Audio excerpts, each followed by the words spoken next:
Hello and welcome साथियों, आप सभी का स्वागत है स्मार्ट स्टडी सुनील प्लेटफॉर्म पर। मैं सुनील कुमार आपका स्वागत करता हूं। हम लोग पिछले सेशन में देखा है कि बोर्ड मास के रूल क्या होते हैं, उनसे कुछ रिलेटेड हम लोग सवाल भी किए हैं। अब इसके आगे हम लोग अगले चैप्टर को चालू करने जा रहे हैं, यानी शुरुआत करने जा रहे हैं संख्या पद्धति का, यानी नंबर सिस्टम का। तो हम लोग नंबर सिस्टम का जो सवाल है, यानी पहले सबसे पहले नंबर सिस्टम में करेंगे क्या, इकाई के अंक को कैसे निकालते हैं। तो हम लोग इकाई के अंक पे चलते हैं। उसके बाद में जो भी संख्या पद्धति के जो भी जैसे सवाल विविध के बनते हैं, उनकी तरफ हम लोग आगे चले बढ़ेंगे। तो आइए हम लोग चलते हैं अपने नंबर सिस्टम पर।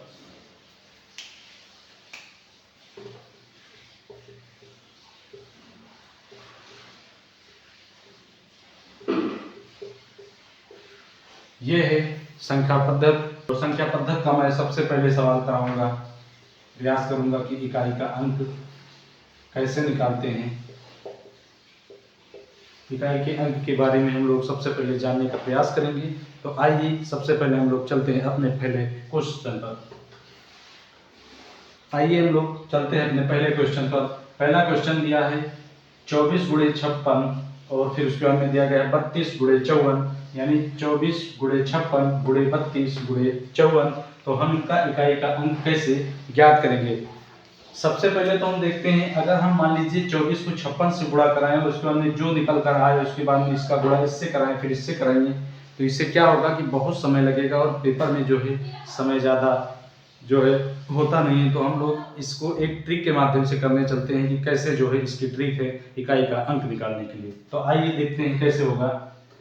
सबसे पहले इकाई का अंक निकालना है तो हम लोग क्या करेंगे, इकाई का अंक ही लेते हैं। जैसे इसका 4 यानी 24 का इकाई का अंक कितना होगा 4, और 56 का 6, और फिर इसका 2 है, फिर इसका 4 है, यानी सबका अलग अलग इकाई का अंक लेंगे।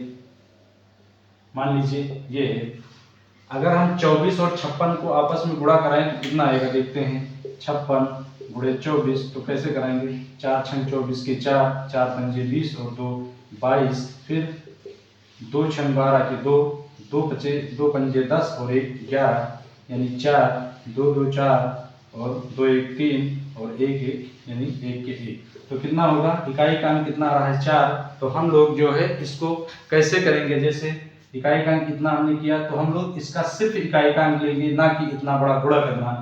सबसे पहले 4 को और 6 को लेते हैं। तो 4 छंग कितना आएगा 24, 4 का गुणा 6 से कराए तो कितना आया 24, और इकाई का अंक कितना हो रहा है 4, यहाँ भी और यहाँ भी। उसके बाद में अगर हम 24 इससे 24 को इसका गुणा कराएं, 24 का इसका गुणा कराएं तो क्या है, बहुत लंबा हो जाएगा, यानी 24 दूना 48, 8 आएगा। तो लेकिन 8 है तो हम लोग क्या करेंगे, सबसे पहले लेंगे इस 4 को, और हमें किसी और संख्या से कोई मतलब नहीं है, जो भी संख्या दी गई है उसका सिर्फ इकाई का अंक लेना है।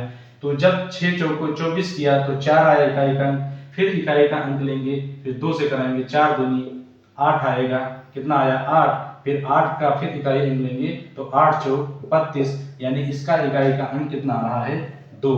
यही आंसर होगा। कभी भी इकाई का अंक पूछे तो हमें सारी संख्याओं का गुणा नहीं करना है, सिर्फ इकाई के अंक लेने हैं और इकाई के अंक को इकाई के अंक से गुणा कराते चले जाएं, और जो भी आखिरी में देगा वही आपका आंसर होगा। अभी जैसे हमने करवाया 4 छंग 24, तो 24 आया तो इसका इकाई का अंक 4 ले लिया, फिर 4 को हमने इस इकाई से करवाया तो 4 दूनी 8, फिर 8 आया, फिर 8 का इकाई का यानी खुद ही इकाई है तो 8 चौक 32, ये इसका इकाई का कितना आया 2।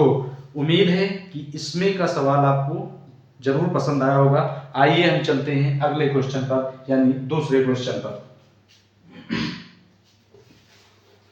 जैसे दिया गया दूसरा क्वेश्चन 893 गुणे 147 गुणे 112 गुणे 113, यानी संख्या कितनी भी बड़ी हो हमें लेना है तो सिर्फ इकाई का अंक। क्या लेना है, इकाई का अंक। तो सबसे पहले 3 को गुणा कराएंगे, 3 गुणे 7, फिर गुणे 2 गुणे 3, यानी सारे का इकाई अंक ले लिया, सारी संख्या का इकाई अंक ले लिया है।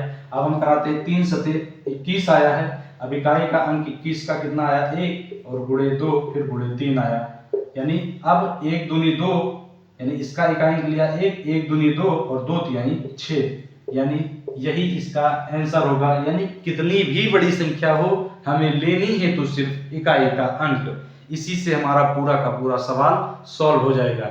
उम्मीद है कि ये टाइप आपको जरूर पसंद आया होगा, और अगर हमारा प्रयास आपको पसंद आता है तो लाइक सब्सक्राइब करें, हमारे चैनल को शेयर करें और अपने से दोस्तों को भी शेयर करें, ताकि जो है उनको भी ये बेनिफिट प्राप्त हो सके।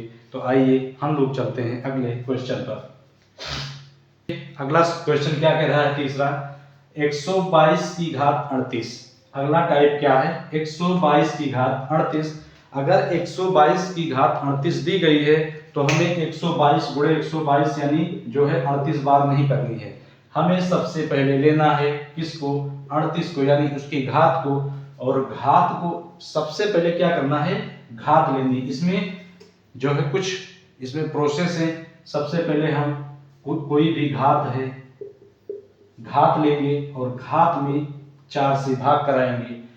भाग कराने पर या तो जो है उसका शेष जो रिमाइंडर बचेगा, रिमाइंडर बचना है तो 1 या तो बचेगा या 2 बचेगा या 3, और या फिर उसके बाद में 0। यानी 1 बच सकता है, 2 बच सकता है और 3, और फिर या तो 0। 4 से अगर 4 को काटेंगे तो 0 ही आएगा। तो अगर घात काटने पर 1 शेष आता है तो यानी जैसे आधार 122 है तो उसकी घात 1 लगा देंगे, और अगर घात 2 आ रही है तो 122 की घात 2 लगा देंगे, और घात 3 आ रही है तो 122 की घात 3 लगा देंगे। यदि घात 0 बच रही है तो हमें कुछ नहीं करना है, वही 122 के ऊपर घात 4 लगा देंगे। 0 आने पर सिर्फ ये प्रोसेस कहां पर अपनाना है? अगर रिमाइंडर 0 बचे या घात में भाग देने से 4 से भाग देने पर रिमाइंडर 0 बच रहा है तो हमें आधार की घात जो है 4 लगानी है। ये हमेशा हमारा प्रोसेस होगा। तो क्या है कि हम देखते हैं 38 का भाग करके, 38 का भाग करते हैं तो कितना आता है? 38 बटा 4, यानी घात कितनी है? 38 और बटा 4 तो करेंगे 4 9 36। शेष कितना बच रहा है? 2। शेष क्या बच रहा है? 2। और शेष अगर 2 बच रहा है तो 122 आधार है हमारा, और इसी शेष 2 को यानी उसकी घात बना लेंगे। अब 122 गुणे 122 हमें नहीं करना, हमें सिर्फ लेनी है तो इसकी इकाई का अंक।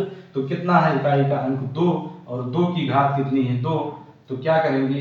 2 गुणे 2 यानी 2 दूनी 4। यानी इसका यही सिंपल फंडा है कि सबसे पहले घात में 4 का भाग कराएं, और जितना भी रिमाइंडर बचता है उसके आधार पर उसका जो है रिमाइंडर यानी जो घात है लगा दिया जाए, और घात लगाने के बाद जो भी उसका आधार है उसका इकाई का अंक लेकर उसकी घात को गुणा करा दिया जाए। यानी जैसे कितना आया था? 2 की घात 2 बचा था, यानी रिमाइंडर 2 बचा था तो हमने इकाई का अंक लिया, ना कि 122 पूरा। तो क्या करेंगे? 2 की घात जो 2 है उसको हम 2 बार गुणा कराएंगे तो 2 2 यानी 2 गुणे 2 4 आएगा। यही इसका इकाई का अंक होगा। उम्मीद है कि ये प्रयास आपको जरूर पसंद आया होगा। अगला क्वेश्चन हम देखते हैं इसी टाइप के ऊपर। तो आइए बढ़ते हैं अगले क्वेश्चन पर। कितनी भी बड़ी संख्या हो, जैसे लिखा हो 322 या कुछ भी हो, 395 घात 4 या फिर 238 इतना हो जाए, जैसे इतनी हो जाए, तो हमें कुछ नहीं करनी है। संख्या इतनी बड़ी है, घात है 2384। हमें क्या करना था? घात बटा 4। क्या करना था? घात बटा 4। यही करना है तो हमने इसको घात को उठाया और बटे 4 किया कि कितना है? 4 पंजी 20, फिर 3 बचा कितना हुआ? 38, 4 9 36, 2 बचा कितना हुआ? 24, और 4 6 24। यानी इसका रिमाइंडर कितना आ रहा है? 0, क्योंकि ये पूरी तरह से विभाजित हो रहा है। शेष इसका 0 आ रहा है, और मैंने बताया कि शेष अगर 0 आए तो हमें कुछ नहीं करना है, जो आधार है उसके ऊपर 0 अगर आए तब क्या रख देनी है? 4। और अगर घात 4 आ रही है तो क्या करेंगे हम लोग? कुछ नहीं करेंगे, इसका इकाई का अंक लेंगे कितना? 5, और इकाई के अंक के स्थान पर यानी उसका जो घात होगा 4, तो क्या करेंगे? 5 गुणे 5 गुणे 5 गुणे 5 कितना है? 4 बार घात है तो क्या है, 4 बार इसको लिख दिया। अब इसको 55 25 आया, फिर इकाई का अंक ले लेंगे, फिर 25 आया, फिर इकाई का अंक लेंगे 25, यानी इसका इकाई का अंक कितना आएगा, 5। उम्मीद है कि ये जो क्वेश्चन है आपको जरूर समझ में आया होगा, ये प्रयास आपको जरूर पसंद आया होगा। तो आइए अब बढ़ते हैं अगले क्वेश्चन पर। आइए हम चलते हैं अपने अगले क्वेश्चन पर। उसी घात का है, यानी घात गुणे में भी, यानी कोई भी आधार है गुणे में है, पूरा सवाल गुणे में है, तो इसको हम कैसे करेंगे। तो आइए सबसे पहले हम तो वही करेंगे, क्यों, घात बटा 4। तो घात बटा 4 है, तो सबसे पहले कौन सी घात दी गई है, कौन सी घात दी गई है, 105 बटा 4। कितना करेंगे, 4 दूनी 8, फिर 2 बचा 25 हुआ, 4 छंग 24, यानी इसका शेष कितना बचा, 1, रिमाइंडर कितना है 1, फिर इसका कितना है 317 बटा 4, 4 सते 28, 3 बचा 37 हुआ, 4 9 36, यानी शेष कितना बच रहा है 1। दूसरे का भी शेष कितना आ रहा है 1, इसका भी 1, पहले का 1 और दूसरे का भी 1, और तीसरे का करते हैं 491 है बटा 4। सारी की सारी हम घात ही लेंगे, तो क्या करेंगे, 4 1 4, 4 दूनी 8, 1 बचा 11 हुआ, 4 दूनी 8 और 4 3 12 ज्यादा हो जाएगा, तो 4 दूनी 8, इसका कितना आया रिमाइंडर 3। तो हम क्या करेंगे, सबसे पहले 4 की घात 1 है, हम सिर्फ इकाई के अंक को लेंगे, फिर गुणा, फिर 5 है इकाई का अंक, और इसकी भी शेष कितनी आई थी 1, फिर इसका शेष कितना आया था, यानी इसका आधार 1 है, तो इसका कितना आया था 3। और हम ये भी कर सकते हैं कि 1 का गुणा कितनी बार भी करेंगे, 1 का गुणा कितनी भी बार करेंगे तो 1 ही आएगा। तो आइए देखते हैं, 4 1 के, यानी 4 का गुणा एक बार, तो 4 1 के 4, गुणे में 5 1 के 5, ठीक, फिर 1 तिहाई 3, कितना 3 बार, 1 गुणे 1 गुणे 1, यानी 3 घात लगी है, तो इसको, तो 4 पंजे 20, और फिर अगर कोई भी 5 दे दे संख्या और उसके पीछे कोई भी सम संख्या आ जाए गुणे में, तो क्या हो जाएगा, इकाई का अंक 0। और अगर इकाई का अंक 0 आ जाए तो कितनी भी संख्या से अगर आप कराना चाहेंगे गुणा, तो वो 0 ही देगा। अब 4 पंजे 20 आया है, अब चाहे 20 0 को करेंगे तो इकाई का अंक 0 1 के 0, यानी 20 1 के 20 वही 0, फिर 20 1 के 20 वही 0 वही 0। तो क्या है, जितनी बार भी आप 0 को किसी से गुणा कराएंगे वो क्या होगा, 0 ही होगा। तो हमारा इकाई का अंक इसमें कितना होगा, 0, यही हमारा आंसर होगा। उम्मीद है कि ये सवाल आपको जरूर पसंद आया होगा।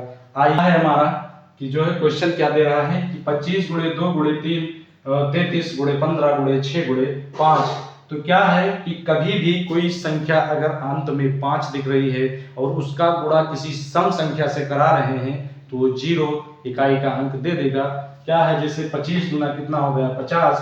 अब 50 को किसी भी संख्या से गुणा कराएंगे तो उसका इकाई का अंक 0 ही आएगा। जैसे अभी हम 50 को करा देते 30 से, तो 0 को रख देने से 5 3 15, 5 3 15 1 16, तो क्या होगा, फिर 0 ही देगा। यानी किसी अगर कोई 5 संख्या दिख रही है और उसके पीछे कोई सम संख्या दिख रही है तो बिना हिचकिचाए उसका आंसर 0 कर देंगे, क्योंकि जब भी 5 किसी सम संख्या से टकराएगा वो अपना इकाई का अंक 0 ही देगा। तो उम्मीद है कि ये प्रयास आपको पसंद आया होगा। आइए अब चलते हैं अगले क्वेश्चन पर। आइए देखते हैं अगला क्वेश्चन क्या कह रहा है। कह रहा है 13 की घात 2003 है, तो हमें कुछ नहीं करना है, 2003 घात है तो इसको सिर्फ 4 से भाग करेंगे, 4 पंजे 20, यानी 0 और 0, तो कितना होगा, शेष हमारा कितना आ रहा है 3। बस इकाई का अंक लेना है 3 हमारा, यानी 13 है, तो इसके ऊपर अगर 3 लगाएंगे तो क्या होगा, 3 इकाई का अंक ले ले, 3 गुणे 3 गुणे 3, तो क्या होगा, 3 त्रिक 9 त्रिक 27, कितना आएगा 27, और इसकी इकाई का अंक कितना होगा 7। इसका इकाई का अंक कितना होगा 7। दोस्तों ये सवाल बहुत महत्वपूर्ण है रेलवे एग्जाम्स में और यूपीपी में, यानी सारी परीक्षाओं में 1-2 क्वेश्चन ऐसे लिखने को मिल जाते हैं, तो इन पर ज़्यादा फोकस करें। आइए अब चलते हैं अगले क्वेश्चन पर।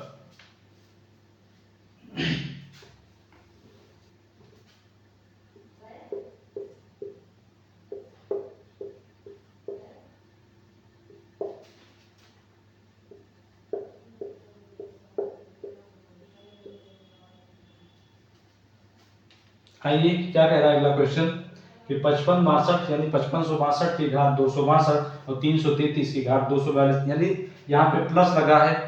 आप सोच रहे होंगे कि क्या ये प्लस देता है, तो जरूर ये प्लस माइनस में भी सवाल आते हैं।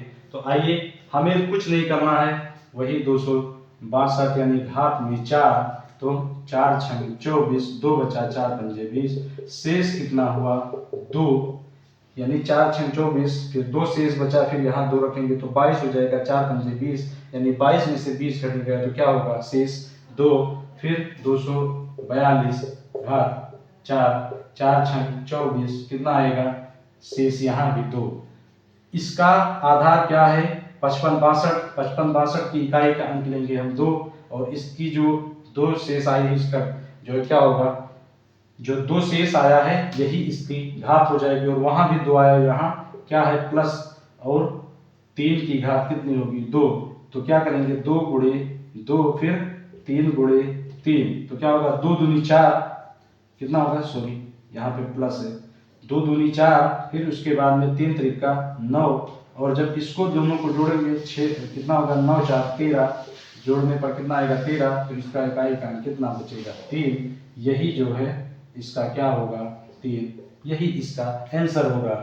यानी अगर जोड़ है तो जोड़ लगा दी, घटाना है तो घटा दी, और क्या है गुणा करना है तो गुणा, भाग करना है तो भाग, यानी ऐसे भी सवाल आते हैं, लेकिन उनमें से हमें कुछ नहीं करना है। यही हमारा सिंपल ट्रिक है कि जो है अगर घात में है तो माए जो है घात को 4 से भाग दें, और आधार का जो शेष बच रहा है, घात का जो शेष बच रहा है उसको आधार की घात लगा दें, और घात लगाने के बाद में उसको उसी से गुणा करवा दें और इकाई का अंक लेके चले जाएं, ताकि जो है वो इकाई का अंक ही दे।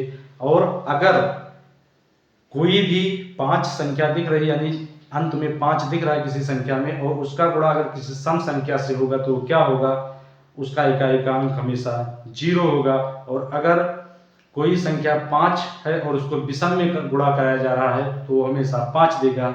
उम्मीद है कि ये प्रयास आपको जरूर पसंद आया होगा, ये इकाई का अंक जरूर सीखिए, और अगर हमारा ये प्रयास आपको अच्छा लगता है तो लाइक करें, सब्सक्राइब करें, कमेंट करें हमें, और हमारा उत्साह बढ़ाएं, ताकि हम ऐसे ही क्वेश्चन आपको और जो है सिखाने का प्रयास करूं।